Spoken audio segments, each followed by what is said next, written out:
लग्नाच्या एक दिवस आधी माझ्या मैत्रिणींनी मला हनीमूनबद्दल सांगितलं होतं।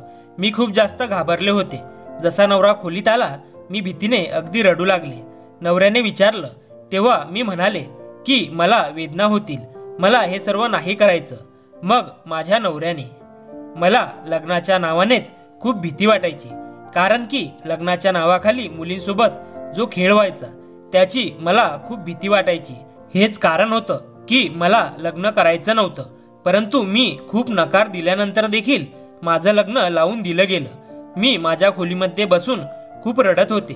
खरं तर आज माझ्या लग्नाची पहिली रात्र होती आणि त्या रात्रीसाठी प्रत्येक मुलीने खूपच स्वप्न रंगवलेले असतात।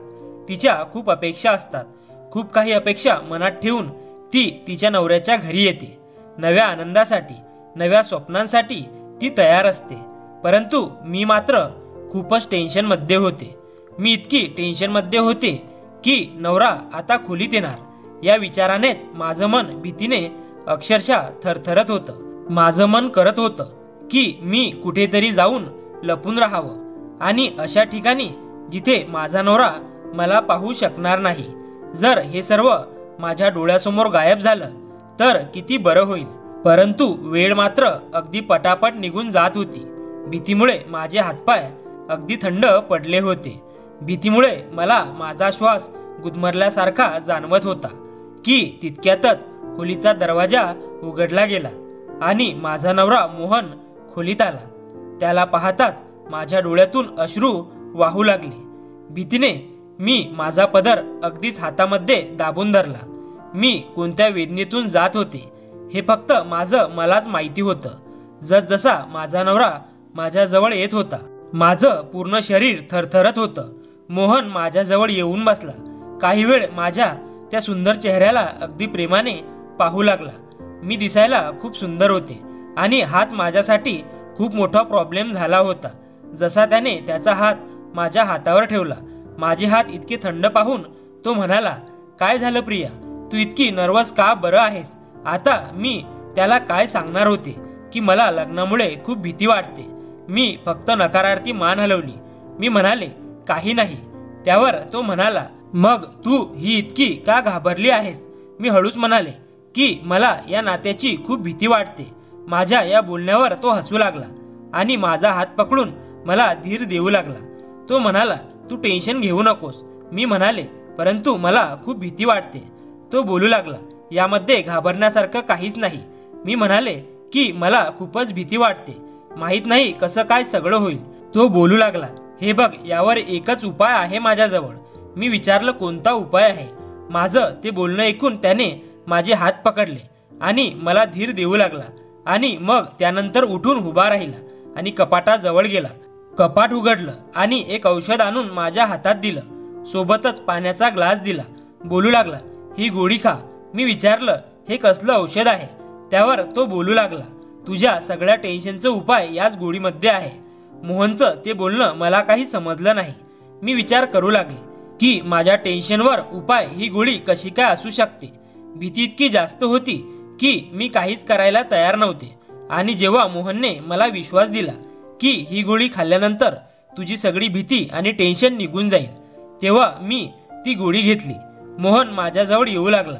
त्याने माझे दोन्ही हात पकडले आणि स्वतःच्या ओठांवर लावले। माझ्याकडे त्याच्या प्रेमाची कबुली देऊ लागला। परंतु मी अशी होती जणू काय माझ्या शरीरात एक करंट जात आहे। हळूहळू मोहनने मला त्याच्या मिठीत घेतलं आणि मी भीतीने स्वतःला त्याच्या मिठीतनं सोडवण्याचा प्रयत्न करत होती। परंतु त्यानंतर मला जाणवलं जसं माझ्या डोळ्यांमध्ये आता शांतता येत होती। हळूहळू माझ्या डोळ्यांवर झोप येऊ लागली। इच्छा असून देखील मी स्वतःला त्याच्या मिठीतून सोडवू शकत नव्हते। काही वेळातच मी अगदी गाढ झोपेत गेले। माझ्या लग्नाच्या काही दिवसापूर्वीच माझ्या मैत्रिणी मला जवळ घेऊन बसल्या होत्या, ज्यांचं आधीच लग्न झालं होतं। मला बोलू लागल्या, काही दिवसानंतर तुझं देखील लग्न होणार आहे, त्यामुळेच हे गरजेचे आहे की तू आमच्याकडून या नात्याबद्दल काही माहिती जाणून घ्यावी। मी लग्न या नात्याबद्दल अगदीच अनभिज्ञ होते। त्यामुळे जेव्हा माझ्या मैत्रिणीने मला या नात्याबद्दल सांगितलं तेव्हा मला त्या नात्याची भीती वाटू लागली, कारण की त्यांच्या सांगण्याचा अंदाज काहीसा असाच होता। त्या म्हणाल्या, नवरा स्वतःच्या बायकोवर लग्नाच्या पहिल्या रात्री अजिबातच दया दाखवत नाही. आणि तू तर बघच, तुझे हे सौंदर्य पाहून तुझा नवरा लग्नाच्या पहिल्या रात्रीच माहीत नाही काय काय. असं बोलून त्या गप्प बसल्या आणि हसू लागल्या आणि माझं हृदय जोरजोरात धडधडू लागलं. त्यांच्या त्या बोलल्याने मला जोरदार झटका बसला. मला तर खूप भीती वाटू लागली. लग्नाच्या रात्रीचं जे दृश्य माझ्या मैत्रिणींनी माझ्यासमोर मांडलं होतं त्यामुळे तर मला त्या रात्रीची खूप भीती वाटू लागली. जसजसं माझ्या लग्नाचा दिवस जवळ येत होता माझं मन करत होतं की मी कुठेतरी लपून राहावं. त्यामुळे लग्नाच्या रात्री माझ्या नवऱ्याच्या येण्यामुळे मी खूपच घाबरलेले होते. माहीत नाही तो माझ्यासोबत काय करेल. परंतु मोहनने माझं ते बोलणं ऐकून मला समजून घेण्याचा प्रयत्न केला. त्याने कदाचित मला झोपेचं औषध दिलं होतं. जी गोळी घेताच मी काही वेळातच गाढ झोपले गेले होते. मला माझ्या लग्नाची रात्र अजिबातच लक्षात नव्हती.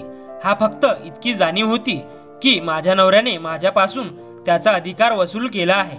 परंतु खरं तर सत्य इतकं भयानक होतं की माझी विचारशक्ती तिथपर्यंत पोहोचू शकत नव्हती. आणि त्या सत्याबद्दल मला अजूनही काहीच माहिती नव्हतं. जे सत्य माझ्यासमोर नंतर येणार होतं की लग्नाच्या पहिल्या रात्री माझ्यासोबत काय झालं होतं. सकाळी जेव्हा मी उठले तेव्हा माझं पूर्ण शरीर वेदनेने दुखत होतं. मी कूच बदलली तेव्हा माझ्या कमरेमध्ये अक्षरशः वेदनेची एक कळच उठली आणि मी वेदनेने विव्हळत उठले होते. माझ्यासोबत झोपलेला माझा नवरा लगेच उठून बसला. बोलू लागला, काय झालं प्रिया? मी म्हणाले, माहीत नाही. माझं पूर्ण शरीर खूपच जडजड वाटतंय. सोबतच अंग देखील खूप दुखतंय.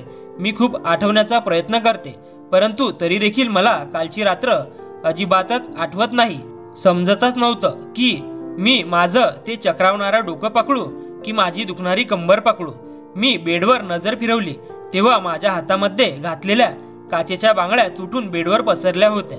मी खूप मुश्किलीने माझी उशी बेडवर टेकवली आणि मुश्किलीने उठून बसले. माझे केस मोकळे होते आणि माझी ती अवस्था मला या गोष्टीची जाणीव करून देत होती की माझा नवरा रात्री माझ्यासोबत प्रेमाने अजिबातच वागला नव्हता. माझी इच्छा असून देखील मला माझं ते दुखणं सहन होत नव्हतं आणि त्या वेदनेमुळेच माझ्या डोळ्यातून अश्रू वाहू लागले. मला असं रडताना पाहून मोहन देखील उठून बसला. बोलू लागला, हे बघ, हे सर्व तर होतंच.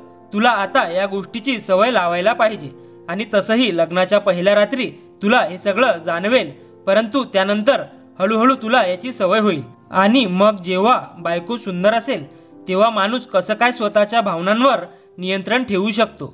आणि मग तू रात्री खूपच घाबरलेली होतीस. मला वाटलं जर मी तुला औषध दिलं नाही तर तू मला तुझ्याजवळ देखील येऊ दिलं नसतंस आणि मग मला माझी ही रात्र बर्बाद करायची नव्हती. असं बोलून तो उठून वॉशरूममध्ये निघून गेला.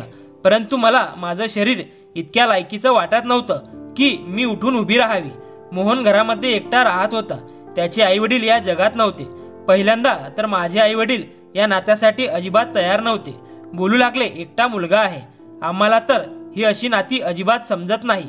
परंतु तरी देखील माझी आई बोलू लागली, मुलगा खूप चांगला कमावतोय, स्वतःचं घर आहे. जर याचे आई वडील नाहीत तर यामध्ये याचा काय दोष आहे? तुम्ही अगदी व्यवस्थित याची माहिती तर काढली आहे ना. या स्थळामध्ये कोणीही उणीव किंवा वाईट गोष्ट सांगितली नाही. चांगलं आहे. माझ्या मुलीच्या डोक्यावर सासरचं ओझं राहणार नाही. मला माहीत नव्हतं की लग्नाच्या रात्री माझी ही अशी अवस्था होईल की मी उभी देखील राहू शकणार नाही. मोहन जेव्हा आंघोळ करून बाहेर आला तेव्हा मला बोलू लागला, हे बघ, माझ्या घरामध्ये तुझी सेवा करण्यासाठी सध्या तरी कोणी नाही. त्यामुळे हे घर तुला सांभाळायचं आहे. मला त्याच्या त्या बोलण्यावर काहीच प्रॉब्लेम नव्हता. परंतु त्यावेळेला मला हे सर्व करता येईल याची शक्यता खूप कमी वाटत होती. त्यावेळेला मला त्याच्यासाठी नाश्ता बनवता येईल याची शक्यता खूप कमी वाटत होती. तो हे बोलून त्या खोलीतून निघून गेला होता की लवकर उठून बाहेर ये आणि माझ्यासाठी नाश्ता बनव. जेव्हा मी बेडवरून उठून उभी राहिली तेव्हा मला असं वाटलं जणू काय माझी कंबर आता तुटून जाईल. मी खूप मुश्किलीने खोलीतून बाहेर आले. मोहन बाहेर हॉलमध्ये बसून कोणासोबत तरी फोनवर हसून बोलत होता. परंतु तो जे काही बोलत होता त्यामुळे तर लाजेने मी अक्षरशः पाणी पाणी झाले होते. तो कालच्या घालवलेल्या रात्रीबद्दल माहीत नाही कोणाला सांगत होता, ते देखील अगदीच बेशरमपणे. मला मोहनचं अशा प्रकारे पर्सनल गोष्टी कोणासोबत शेअर करणं अजिबातच आवडलं नव्हतं. परंतु मी एका रात्रीची नवरी होते. त्यामुळे मी मोहनला आता काहीच बोलू शकत नव्हते. मी विचार केला, मी मोहनला याबद्दल नंतर सांगेल की अशा प्रकारच्या आपल्या पर्सनल गोष्टी बाहेर कोणालाही सांगू नकोस. मी लगेचच नजर खाली घालून किचनमध्ये निघून गेले. खूप मुश्किलीने मी माझ्यासाठी आणि मोहनसाठी नाश्ता बनवला होता. नाश्ता करताना मी जरा घाबरतच मोहनला सांगितलं, मोहन, माझी कंबर खूप दुखते, त्यामुळे आज रात्री मी तुझ्यासोबत झोपू शकणार नाही आणि प्लीज तुम्ही देखील मला डिस्टर्ब करू नका. मोहन त्यावेळेला चहा पित होता. माझं ते बोलणं ऐकून त्याचा चहाचा कप ओठांजवळ जाता जाता थांबला होता. बोलू लागला, हे बघ, मला तुझी कोणतीच कारण नको. मला लवकरात लवकर मूल पाहिजे, त्यामुळेच तर मी तुझ्यासोबत लग्न केलं आहे. त्याचं ते बोलणं ऐकून मी खूपच बेचैन झाले होते. मला माहीत नव्हतं की कालच्या रात्री माझ्यासोबत नेमकं काय झालं होतं, परंतु जी अवस्था माझी त्यावेळेला होते, कदाचित मी आता त्या अवस्थेत नव्हते की पुन्हा तो त्रास सहन करू शकेन.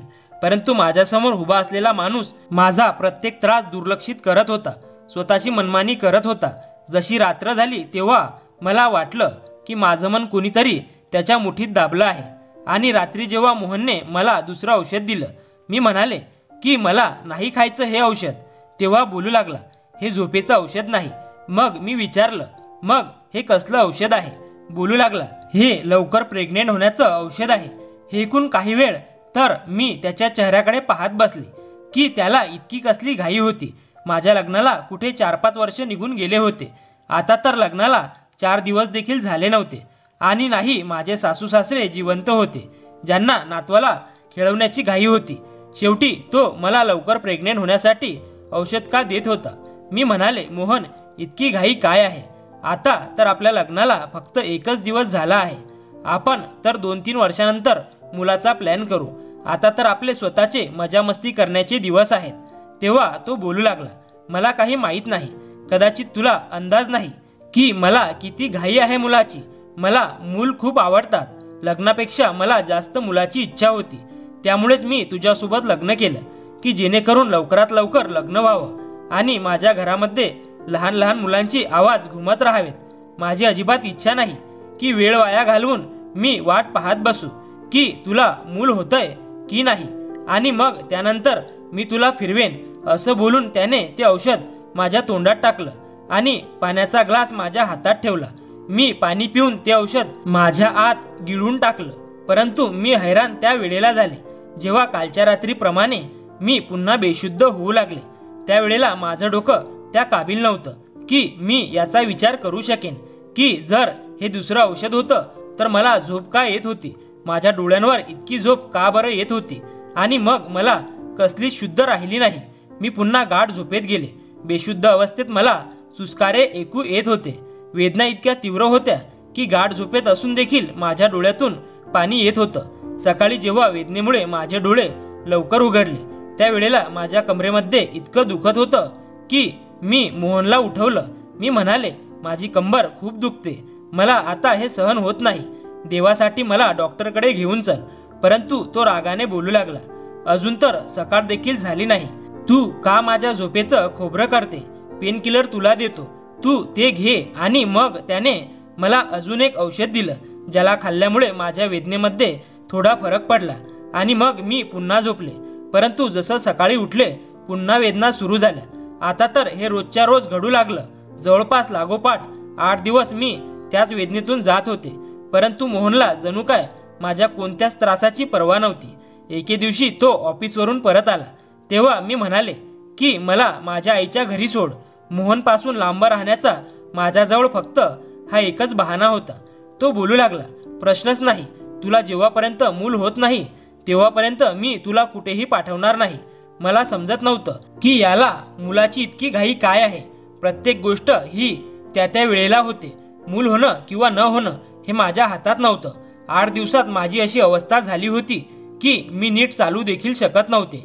पेन किलर खाऊन खाऊन आता तर माझी मंथली सायकल देखील डिस्टर्ब झालं होतं. जेव्हा डॉक्टरकडे जाण्याबद्दल विचारायचे तेव्हा तो यासाठी देखील तयार होत नव्हता. बोलायचा की डॉक्टर देखील तुला पेन किलर देईल. परंतु या वेळेला तो जसा घरातून बाहेर निघाला मी माझ्या आईला बोलावलं आणि तिच्यासोबत एक लेडी डॉक्टरकडे गेले. मी तिला कंबर आणि पोटाच्या खाली ज्या वेदना होतात त्याबद्दल सांगितलं आणि सोबतच माझा हात अजूनही माझ्या पोटावरच होता. मागच्या 8 दिवसापासून मी या वेदना सहन करत होते. लेडी डॉक्टरने जेव्हा माझं चेकअप केलं तेव्हा तिने तिच्या कानांवर हात ठेवले आणि जी गोष्ट तिने मला सांगितली हे ऐकून तर मी श्वास घ्यायचे विसरून गेले. मी डोळे मोठे करून तिचं बोलणं ऐकत होते. हे तिने काय सांगितलं होतं हे खरं असू शकत नाही. मला माझ्या कानांवर विश्वास बसत नव्हता. मी नकारार्थी मान हलवली. मी म्हणाले की असं होऊ शकत नाही. नक्कीच तुमचा काहीतरी गैरसमज झाला आहे. ती बोलू लागली, माझ्याजवळ अशा खूप साऱ्या केसेस येतात, त्यामुळे मला माहीत आहे की तुझ्यासोबत नेमकं काय झालं आहे. मग ती मला विचारू लागली, त्यावेळेला तू शुद्धीत असतेस का जेव्हा तुझा नवरा तुझ्या जवळ येतो? मी नकारार्थी मान हलवली. कारण की मोहन तर मला रोजच लवकर प्रेग्नेंट व्हावं यासाठी औषध द्यायचा आणि ज्याला खाऊन मी अगदी गाढ झोपेत जायचे. परंतु जी गोष्ट डॉक्टरने मला सांगितली होती, मला तिचं ते बोलणं ऐकून मोहनवर संशय येऊ लागला. डॉक्टरसोबत माझी कोणतीच पर्सनल दुश्मनी नव्हती की ज्यामुळे ती माझ्यासोबत खोटं बोलेल किंवा मोहनच्या विरुद्ध माझे कान भरेल.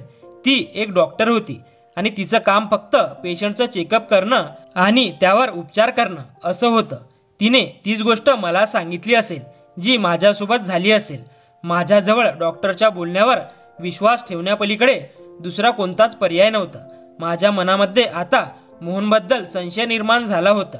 डॉक्टर बोलू लागली, जर तुझ्या नवऱ्याचं तुझ्यावर प्रेम आहे तर तो तुला झोपेचं औषध देऊनच का तुझ्या जवळ येतो? त्याचं कारण काय आहे?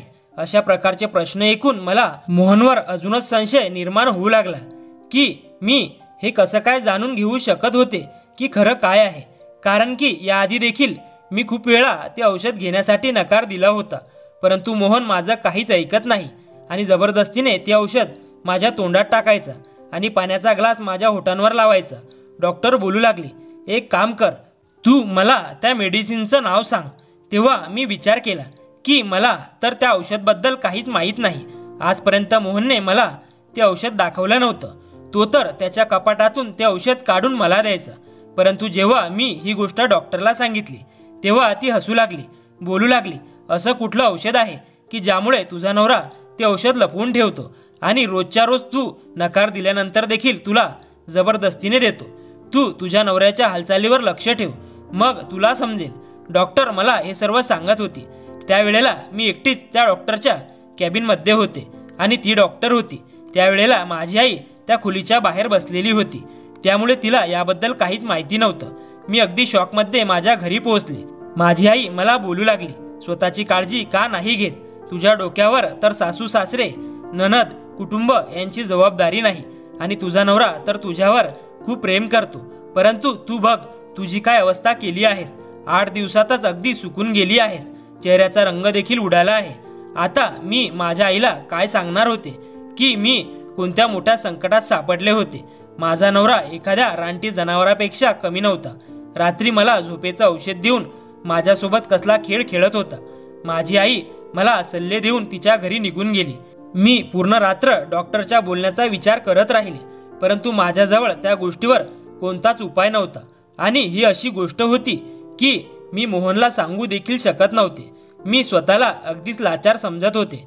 माझं मन झालं की मी माझ्या आईसोबतच घरीच निघून जावं, परंतु माझी आई मला कधीही नवऱ्याच्या परवानगीशिवाय तिच्या घरी घेऊन गेली नसती. मला समजत नव्हतं की मी करू तर काय करू. तेव्हाच माझ्या डोक्यामध्ये विचार आला की मी कपाट उघडून पाहावं की शेवटी मोहन मला कोणतं औषध देतो. कपाटाजवळ आले आणि मोहनचं कपाट उघडलं. समोरच त्याचे कपडे होते. मी एक एक कपडे उचलून पाहिलं, परंतु तिथे मला कुठेच औषध सापडलं नाही. मग मी इकडे ड्रॉवर्स देखील चेक केले. त्यामध्ये काही महत्त्वाचे कागदपत्र होते, परंतु औषधे नव्हती. परंतु जेव्हा मी खालचा ड्रॉवर उघडला तेव्हा तो लॉक होता. मला समजलं की मोहन ते औषध याच ड्रॉवरमध्ये ठेवत आहे. रात्री जेव्हा मोहन परत आला तेव्हा मी त्याला जेवण दिलं, परंतु माझी भूक तर जणू काही मेली होती. जी गोष्ट डॉक्टरने मला सांगितली होती त्यानंतर तर माझ्या डोक्याने काम करणं सोडून दिलं होतं. मी जेवले नाही आणि रात्री झोपताना एक दुधाचा ग्लास प्यायले. याच्या आधी मोहन खोलीत येईल. मी लगेचच बेडवर जाऊन झोपले आणि माझे डोळे बंद केले, जेणेकरून मोहनला वाटेल की मी झोपले आहे आणि त्यामुळे असंही होऊ शकतं की मी झोपलेलं पाहून तो मला औषध देणार नाही आणि मग तसाच माझ्या जवळ येईल. मला पाहायचं होतं की मोहन माझ्यासोबत रात्री काय करतो. थोड्या वेळानंतर मोहन खोलीत आला. मला बेडवर झोपलेलं पाहून जवळ आला आणि माझा हात हलवून मला उठवण्याचा प्रयत्न करू लागला. बोलू लागला, उठून बस. मी माझे डोळे उघडले तेव्हा त्याच्या कपाळावर आट्या होत्या आणि तो मला रागाने पाहत होता. मी म्हणाले, मोहन, मला खूप झोप येते, मला झोपायचं आहे आणि माझी कंबर देखील खूप दुखते. माझं बोलणं ऐकून तो बोलू लागला की हे बहाणे तू माझ्यासमोर करू नकोस. मी तुला आधी देखील सांगितलं आहे की मला कोणत्याही किमतीत मूल पाहिजे. चल उठ, औषध घे. मी उठून बसले. मी म्हणाले, शेवटी तुम्ही हे औषध तुमच्या कपाटामध्ये लपून का ठेवलं आहे? माझ्या इतर औषधांसोबत ठेवून द्या, मी स्वतः घेत जाईन. माझं बोलणं ऐकून मोहन मला हैराणीने पाहू लागला. विचारू लागला की हे तुला कसं काय माहीत की मी तुझं औषध कपाटाच्या ड्रॉवर्समध्ये लॉक करून ठेवलं आहे? त्याचं ते बोलणं ऐकून मी घाबरले. मला माझ्या चुकीची जाणीव झाली. घाईघाईत कदाचित मी काहीतरी चुकीचं बोलले होते.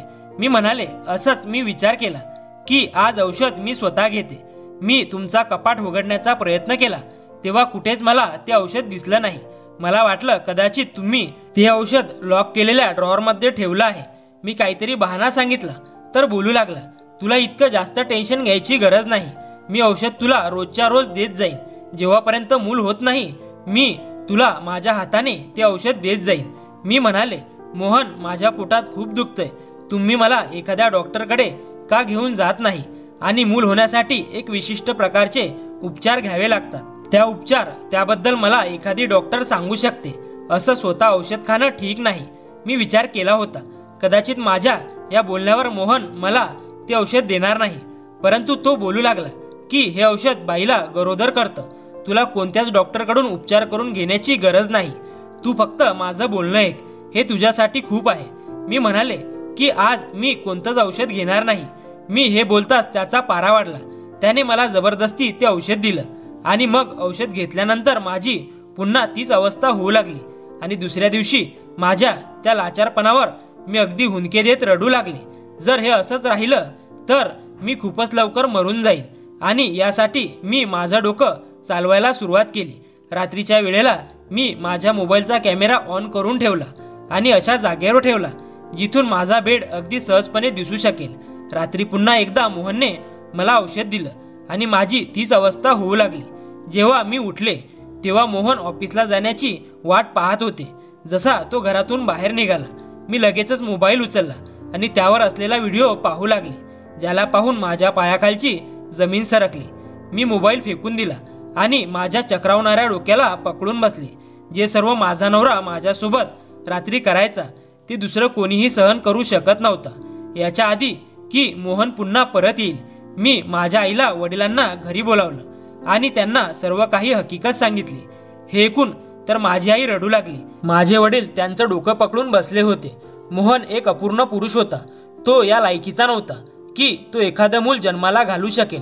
उलट तो तर या लायकीचा देखील नव्हता की स्वतःच्या बायकोजवळ देखील येऊ शकेल आणि नवरा बायकोचं नातं निर्माण करू शकेल. तो नामर्द होता.